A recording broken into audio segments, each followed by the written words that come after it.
মা কানা ইব্রাহিম ইয়াহুদিয়্যা ওয়ালা নাসরানিয়্যা, ইব্রাহিম ইহুদি ছিল না, নাসারা ছিল না, ওয়ালাকিন কানা হানিফান মুসলিমা, তিনি একনিষ্ঠ মুসলিম ছিলেন। ওয়া মা কানা মিনাল মুশরিকিন, তিনি মুশরিকদের অন্তর্ভুক্ত ছিলেন না। হুয়া সাম্মাকুমুল মুসলিমিন, তিনি তোমাদের নাম দিয়েছেন মুসলিম। তো একইভাবে নবী সাল্লাল্লাহু আলাইহি ওয়াসাল্লামকে দেখেন, তিনিও কিন্তু সমাজের অরাজকতা দেখে হেরা গুহায় চলে গেলেন, সেখানে আল্লাহকে ডাকতে লাগলেন, ধ্যান করতে লাগলেন। এক পর্যায়ে ওহী তার কাছে আসলো। দুজনের দেখেন কত মিল পাওয়া যাচ্ছে।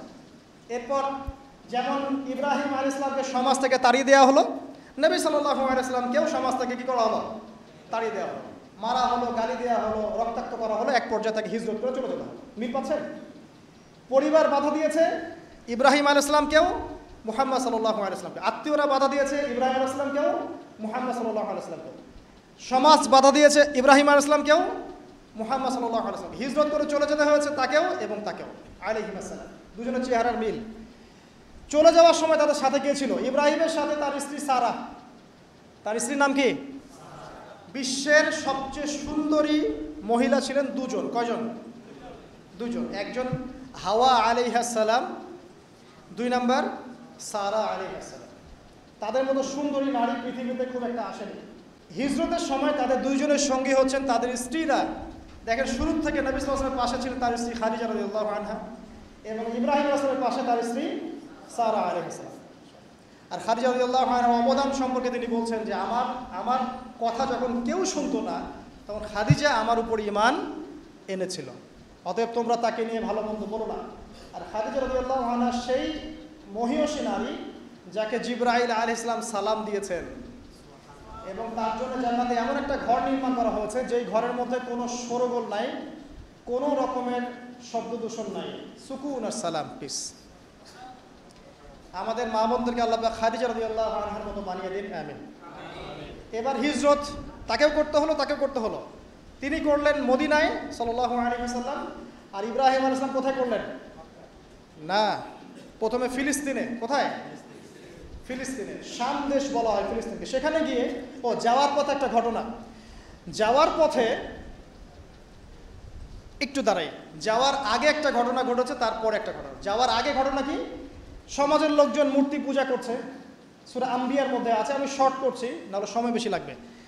সূরা আম্বিয়ার মধ্যে আছে, লোকজন শিরক করছে। ইব্রাহিম আলাইহিস সালাম বলছেন, মা হাদিহি তামাসিলুল্লাযী আনতুম লাহা আকিফুন, এইসব কি সব মূর্তির তোমরা পূজা করো, যারা শোনেও না এবং উপকারও করতে পারে না, অপকারও করতে পারে না। তখন তার কওম তাকে বলছেন, তুমি কি আমাদের সাথে ঠাট্টা মশকরা করছো না, তোমার কাছে কোনো সত্য আছে? তখন ইব্রাহিম আলাইহিস সালাম বলছেন, তোমরা চলে গেলে আমি এদের ব্যাপারে ব্যবস্থা নিব। যখন তারা চলে গেল, ইব্রাহিম আলাইহিস সালাম এই সবগুলো মূর্তিকে ভেঙে ফেললেন, ইল্লা কাবীরাম মিনহুম, শুধু বড় মূর্তিটা বাদ দিয়ে। তারা ফিরে আসলো, এসে দেখলো যে মূর্তি ভাঙা। কে ভাঙলো? মান ফাআলা হাযা বিআলিহাতিনা, আমাদের উপাস্যদের সাথে এই কাজ কে করেছে? একজন বলল, হয়তোবা সে ব্যক্তি করেছে, ইউকাল লাহু ইব্রাহিম, যার নাম ইব্রাহিম। ডাকা হলো, তুমি কি করেছো? তিনি বলছেন যে বাল ফাআলা কাবীরুহুম হাযা, বরং তাদের বড় মূর্তিটাই কাজ করেছে। ফাসআলহুম ইন কানু ইয়ানতিকুন, ওকে জিজ্ঞাসা করো যদি সে কথা বলতে পারে। এবার তারা বুঝতে পারলো এত কথা বলতে পারে না। তখন ইব্রাহিম আলাইহিস সালাম বললেন, তুমি কেন তাহলে এমন কিছুর উপাসনা করছো যে শোনেও না, দেখেও না, কথা বলতে পারে না? আমি যাকে ভাঙলাম সে তো প্রতিহত করতে পারলো না, একটা মাছি বসলে সে তাড়াতেও পারলো না, তাহলে কেন তার উপাসনা করছো? কোনো জবাব নাই, কিন্তু হঠকারিতা অহংকার আছে। ঠিক এখনকার নমরুদ ফেরাউনদের মতো, জবাব নাই কিন্তু হঠকারিতা অহংকার আছে। তাকে দরবারে নিয়ে যাওয়া হলো। ওখানে শাসককে নমরুদ ডেকে বলছে, কি সমস্যা? তো ইব্রাহিম বলছে, কি সমস্যা, কে তোমার রব? ইব্রাহিম আলাইহিস সালাম বলছেন, রব্বি আল্লাযী ইউহয়ী ওয়া ইউমীত, আমার রব সে যে জীবন দেয়, মৃত্যু দেয়। নমরুদ বলছে, আনা উহয়ী ওয়া উমীত, আমি তো জীবন দেই, মৃত্যু দেই। কিভাবে? একজন ফাঁসির আসামি, তাকে ডেকে নিয়ে ছেড়ে দিল, এই জীবন দিলাম। আর একজন সাদাসিধা মানুষ নিরপরাধ ডাকলো, গর্দান নামিয়ে দিল, মৃত্যু দিলাম। তো ইব্রাহিম আলাইহিস সালাম বলছে, আচ্ছা ঠিক আছে। ক্বালা ইব্রাহিম রব্বি আল্লাযী ইউহয়ী ওয়া ইউমীত, তারপরে তিনি বলছেন, ইন্নাল্লাহা ইয়াতি বিশ-শামসি মিনাল মাশরিক ফাতি বিহা মিনাল মাগরিব, আমার রব আল্লাহ তিনি যিনি পূর্ব দিক থেকে সূর্যকে উদিত করেন, তুমি যদি রব হয়ে থাকো তাহলে পশ্চিম দিক থেকে উঠিয়ে দেখো। এরপরে সে কাফের হতভম্ব হয়ে গেল, কিন্তু কিচ্ছু করতে পারলো না। সবাইকে বললে একে ধরো, ওয়ানসুরু আলিহাতাকুম, তোমাদের ইলাহদেরকে সাহায্য করে একে ধরো, খুজুহু ওয়া হাররিকুহু, তাকে ধরো এবং আগুনে পুড়িয়ে দাও। ওই যে আগুনের কুণ্ডলি খোলা হলো, এবার তাকে আগুন জ্বালানো হলো, তাকে আগুনে ফেলা হচ্ছে। আগুনে পড়ার সময় আল্লাহ রাব্বুল আলামিন তার কাছে পাঠালেন জিবরাইল আলাইহিস সালামকে, এসে বলছেন হাজাতান ইনদি, তোমার কি কোনো হাজত আছে আমার কাছে? তখন ইব্রাহিম আলাইহিস সালাম বলছেন, না, আমার হাজত আল্লাহর কাছে আছেন। হাসবি আল্লাহ ওয়া নি'মাল ওয়াকিল, নি'মাল মাওলা ওয়া নি'মান নাসির। এই কথা বলার সাথে সাথেই আল্লাহ পাকের সাহায্য অবধারিত হয়ে পড়লো। আল্লাহ পাক বললেন, ইয়া নার, হে আগুন, কুনি বারদান ওয়া সালামান আলা ইব্রাহিম, ঠান্ডা হয়ে যাও, ইব্রাহিমের জন্য শীতল ঠান্ডা হয়ে যাও। ব্যাস, সবাই দেখলো যে ইব্রাহিম আগুনে পড়ে আছে কিন্তু উঠছে না। ঠিক এরকম পরীক্ষা নবী সাল্লাল্লাহু আলাইহি ওয়াসাল্লামকে দিতে হয়েছে না? বদরে, উহুদে আল্লাহর সাহায্য এসেছে না? আল্লাহর ফেরেশতা এসেছে, তার মাধ্যমে সাহায্য হয়েছে। এক একজনের মানে মাত্রাটা ডিফারেন্ট ছিল, কিন্তু ঘটনা কিন্তু সেই। যাই হোক, এরপরে ইব্রাহিম আলাইহিস সালাম চলে যাচ্ছেন ওই কমিউনিটি থেকে। মিশরের এক বাদশা লম্পট, সে স্ত্রী সারাকে কিডন্যাপ করলো। এবার সারাকে তার সাথে খারাপ কিছু করার ইচ্ছা করা মাত্রই অবশ হয়ে সে পড়ে গেল, প্যারালাইজ 3 বার।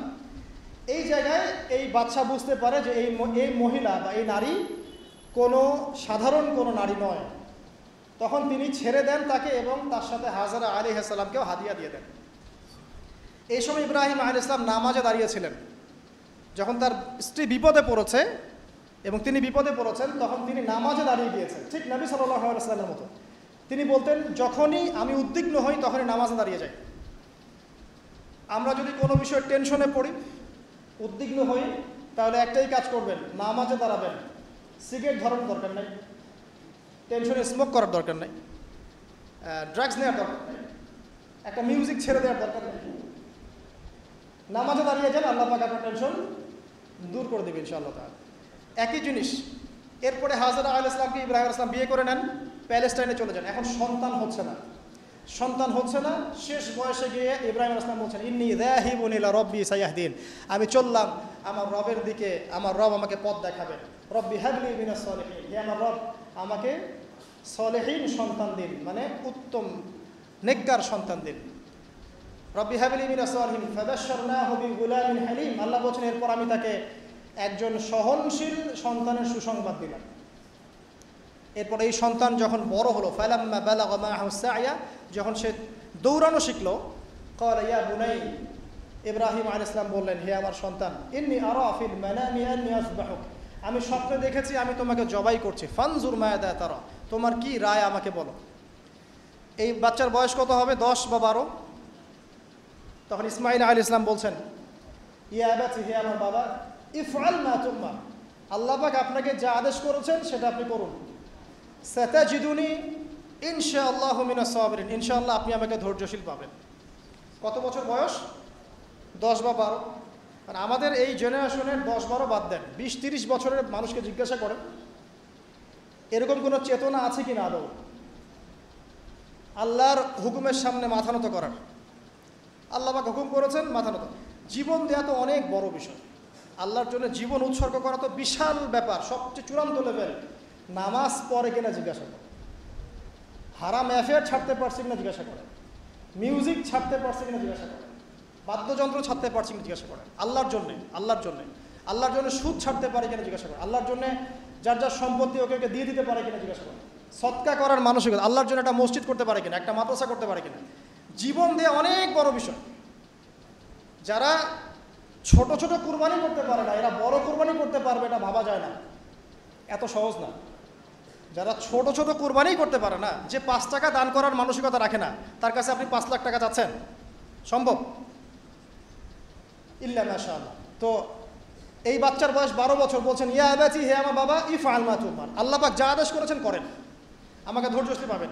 এরপরে ফালাম্মা আসলামা ওয়া তাল্লাহু লিল জাবিন, যখন তারা উভয়ে আত্মসমর্পণ করলেন এবং বাবা ছেলেকে পাশ করে শুইয়ে দিলেন জবাই করার মতো করে, ওয়ানাদাহু ইয়া ইব্রাহিম, আল্লাহ বলছেন আমি ইব্রাহিমকে ডাকলাম, হে ইব্রাহিম কদ সাদ্দাকতা রুইয়া, তুমি তোমার স্বপ্নকে সত্যি করেছো।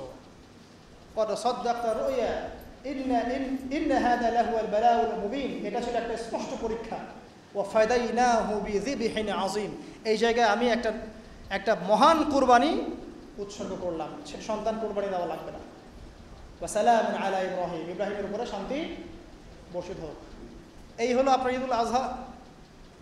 কয়জন মানুষ কুরবানি করার সময় এই চেতনা লালন করেছে যে আমি ইব্রাহিম, আমি যাকে কুরবানি করছি আমার সবচেয়ে প্রিয় বস্তু ইসমাইল, এবং যদি জীবনে কখনো আমার সুযোগ আসে আমিও আমার জান, আমার মাল, আমার সম্পদ আল্লাহর রাহে কুরবানি করবো ইনশাআল্লাহ। কয়জন এই রাহে কুরবানি করেছে? স্রেফ গোশত খাওয়ার উৎসব বানিয়ে নিয়েছি আমরা এটাকে, স্রেফ গোশত খাওয়া। আর গোশতের ভাগাভাগি কারাকারি নিয়ে যে মানে কি যে একটা অবস্থা, এটা আমার চেয়ে আপনারা ভালো জানেন। যাই হোক, এরপরে বাবা ছেলে মিলে নির্মাণ করলেন কাবা। আল্লাহ পাক তাদের সম্পর্কে বলছেন যে ইয ক্বালা লাহু রাব্বুহু আসলিম ক্বালা আসলামতু লিরাব্বিল আলামিন, যখনই আল্লাহ পাক ইব্রাহিম আলাইহিস সালামকে কোনো আদেশ করেছেন তিনি সাথে সাথে সেটা মাথা পেতে নিয়েছেন। এর নাম হচ্ছে মুসলিম, এবং তিনি মুসলিম জাতির পিতা। আমরা কথা বলছি কাকে নিয়ে? মুসলিম উম্মার জাতির পিতা, the father of the real father of the nation, Ibrahim আলাইহিস সালামকে, তাই নয় কি? তার ব্যাপারে আল্লাহ পাক বলছেন যখনই আমি তাকে বলেছি আত্মসমর্পণ করো, সাথে সাথে সে আত্মসমর্পণ করেছে। এবং যত যত পরীক্ষা আমি তাকে নিয়েছি প্রত্যেকটা পরীক্ষায় সে উত্তীর্ণ হয়েছে। এরপরে কাবা ঘর নির্মাণ করেছে, নির্মাণ করার পরে দোয়া করেছে এই যে রব্বানা তাকাব্বাল মিন্না ইন্নাকা আনতাস সামিউল আলিম ওয়া তুব আলাইনা ইন্নাকা আনতাত তাওয়াবুর রহিম, দোয়া করেছেন। এর আগে যে জমজম কূপের ঘটনাও আছে। হাজরা আলাইহিস সালাম ছুটছেন, খাবার পানি কিছুই নাই, অলৌকিকভাবে আল্লাহ রাব্বুল আলামিন এই জমজম কূপ তৈরি করলেন। তাই প্রতিটা ঘটনা কার সাথে সম্পৃক্ত? ইব্রাহিমের পরিবারের সাথে সম্পৃক্ত আলাইহিস সালাম। এই দোয়া করার পর তিনি আরও একটা দোয়া করেছেন। সেই দোয়াটা কি জানেন? রব্বানা ওয়াবআথ ফীহিম রাসূলান মিনহুম ইয়াতলু আলাইহিম আয়াতিক ওয়া ইউআল্লিমুহুমুল কিতাবা ওয়াল হিকমা ওয়া ইউযাক্কিহিম ইন্নাকা আনতাল আজিজুল হাকীম। ইব্রাহিম আলাইহিস সালাম শেষ দোয়াটা করেছেন, হে আমার রব, এরপরে আপনি এমন একটা নেশন পাঠাবেন, যেই নেশনের মধ্যে এমন একজন নবী পাঠাবেন যেই নবী তাদেরকে আপনার কিতাব শেখাবে, সুন্নত শেখাবে, তাদেরকে পবিত্র করবে। এই দোয়ার ফসল হচ্ছে মুহাম্মদ সাল্লাল্লাহু আলাইহি ওয়াসাল্লাম। ইব্রাহিম আলাইহিস সালামের দুই ছেলে, একজন ইসমাইল যাকে কেন্দ্র করে মক্কার এই ঘটনাগুলো, আরেক ছেলে হচ্ছে কি বলেন? ইসহাক, তাকে কেন্দ্র করে ওই ফিলিস্তিনের ঘটনা। ইসহাক আলাইহিস সালামের ছেলে ইয়াকুব আলাইহিস সালাম, তার সন্তান 11টা বা 12টা সন্তান, একজন বেনিয়ামিন, আরেকজন ইউসুফ, আর এইদিকে ইউসুফের ভাইরা 12 বা 13 জন সন্তান। তো এইভাবে আবার ইউসুফ থেকে আবার মিশর, মানে এভাবেই ঘুরেছে আর কি মধ্যপ্রাচ্য। মানে এই ইয়াকুব আলাইহিস সালামের বংশধরদের মধ্যেই আছে দাউদ, আছে সুলাইমান, আছে ইউনুস, ইউসুফ, সব এখানে, ঈসা ইবনে মারইয়াম, মূসা, সব এখানে। এটাকে বলা হয় বানু ইসরাইল। বানু ইসরাইল, এই কারণে ইহুদিরা জেলাস যে আমাদের এখানে শেষ নবী কেন আসলো না, ওইদিকে কেন আসলো। আর এইদিকে মক্কা থেকে ইসমাইল আলাইহিস সালাম, এদিকে একজন নবী, ইসমাইল আলাইহিস সালামের পরে এই একজন নবী, শেষ নবী মুহাম্মদ সাল্লাল্লাহু আলাইহি ওয়াসাল্লাম। আমরা হচ্ছে বনু ইসমাইল, বুঝতে পারছেন কথাটা? তো ওই যে দোয়া, তার ফসল মুহাম্মদ সাল্লাল্লাহু আলাইহি ওয়াসাল্লাম। এবার তিনি যখন দাওয়াতি কাজ শুরু করলেন, সেম পরিবার থেকে বাধা, সমাজ থেকে বাধা, হিজরত, রক্তক্ষরণ, আপনার গাছের ছাল পাতাকে থাকতে হয়েছে, তায়েফে মার খেতে হয়েছে, মদিনায় গিয়ে ইসলামিক স্টেট কায়েম করেছেন, বদরের যুদ্ধ করতে হয়েছে, উহুদ, তারপর খন্দক, তারপর হুদাইবিয়ার সন্ধি, তারপর খায়বার আক্রমণ, তারপরে মক্কা বিজয়। ইব্রাহিম আলাইহিস সালামকে আল্লাহ পাক রাষ্ট্রীয় ক্ষমতা দেননি শুধু, কিন্তু মুহাম্মদ সাল্লাল্লাহু আলাইহি ওয়াসাল্লামকে রাষ্ট্রীয় ক্ষমতাও দিয়েছে। উভয়ের জীবনে এত মিল বলেই হয়তো নবীজি বলেছেন যে আমার চেহারা তার চেহারার মতোই। এবং আমরাও দরুদের মধ্যে পড়ি কি, আল্লাহুম্মা সাল্লি আলা মুহাম্মদ ওয়া আলা আলি মুহাম্মদ কামা সাল্লাইতা আলা ইব্রাহিম ওয়া আলা আলি ইব্রাহিম ইন্নাকা হামিদুম মাজিদ, আল্লাহুম্মা বারিক আলা মুহাম্মদ ওয়া আলা আলি মুহাম্মদ কামা বারাকতা আলা ইব্রাহিম ওয়া আলা আলি ইব্রাহিম ইন্নাকা হামিদুম মাজিদ। প্রিয় ভাইরা, এতটুকু আপনারা বুঝতে পেরেছেন। শেষ করার আগে এতটুকু বলবো, প্রত্যেকটা ইবাদতের পিছনে সার গল্প না জানলে সেই ইবাদতের স্বাদ পাওয়া যায় না। আমাদের ঈদুল আজহার মূল চেতনা কি ছিল? ত্যাগের চেতনা। আল্লাহর জন্য নিজের সবচেয়ে প্রিয় বস্তু কুরবানি করার মানসিকতা থাকতে হবে। আর আপনি নিজেকে প্রশ্ন করেন, আয়নার সামনে দাঁড়ান, আয়নার সামনে দাঁড়িয়ে প্রশ্ন করেন, আমার সবচেয়ে প্রিয় বস্তু কি? আমার সম্পদ, আমার বাড়ি গাড়ি, আমার চাকরি, আমার স্ত্রী সন্তান, আমার জমি জমা, বা আমার নিজের জীবন? এই তো। আমি বলছি না আপনি আপনার জীবন আল্লাহর পথে এখনই কুরবান করে দেন। আমি বলছি আপনি আগে শুরু থেকে শুরু করেন। অ্যাটলিস্ট আল্লাহর জন্য নামাজ পড়া শিখেন, অ্যাটলিস্ট আল্লাহর জন্য নামাজটা পড়া শুরু করেন, আল্লাহর জন্য রোজা রাখেন, আল্লাহর জন্য জাকাত দেন, আল্লাহর জন্য একটু সদকা করেন, আল্লাহর জন্য একটা মাদ্রাসা করেন, একটা মসজিদ করেন, দিনের কোনো প্রজেক্ট করেন, দিনের কোনো খেদমত করেন। এরপরে আপনি আপনার পরিবারটাকে আদর্শ পরিবার বানান, আপনার পরিবারটাকেও আল্লাহর পথে নিয়ে চলেন। যদি কখনো আপনার সামনে এমন সুযোগ দাঁড়ায় যে আল্লাহর জন্য আপনাকে জীবনও দিতে হচ্ছে, তখন আপনি দিতে পারবেন ইনশাআল্লাহ। এখন পারবেন না, কারণ এখন আপনি নামাজই পড়ছেন না। আল্লাহ পাক আমাদেরকে বোঝার তৌফিক দান।